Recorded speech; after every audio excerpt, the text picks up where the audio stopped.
Seba' kmamar tal-aħbarijiet f'Malta għajmu tħassib serju dwar id-deċiżjoni tal-maġistrat li takkuża lill-ġurnalisti b'disprezz lejn il-qorti wara l-pubblikazzjoni ta' stejjer ta' interess pubbliku.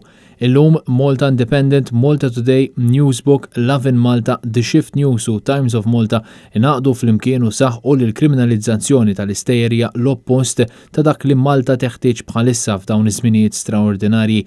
Numru ta' xhur ilu, il-Maġistrat Rachel Montebello kienet ordinat lil kmamar tal-aħbarijiet biex ma jippubblikawx stejjer li joriġinaw minn dejta estratta mill-mobile ta' Jorgen Fenech li qed ikun akkużat b'kompliċità fil-qtil tal-ġurnalista Daphne Caruana Galizia. Din l-ordni kienet maħsuba biex tiżgura li l-proċeduri ma jiġux influenzati bla bżonn. Minn dakinhar, il-medja ppubblikat numru ta' stejjer li l-Maġistrat qiset li għamlu referenza ċara għal messaġġi skambjati minn Fenech.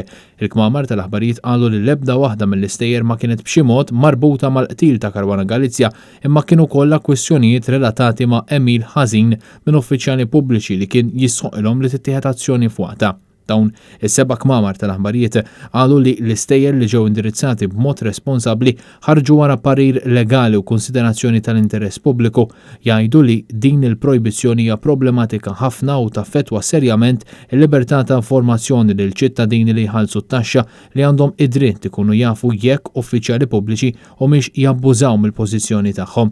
Timmina wkoll il-libertà tal-espressjoni tal-ġurnalisti. Il-kmamar tal-aħbarijiet affermaw mill-ġdid l-impenn lejn il-verità kollha minkejja ħafna riski u theddid li jsiru ta' kuljum.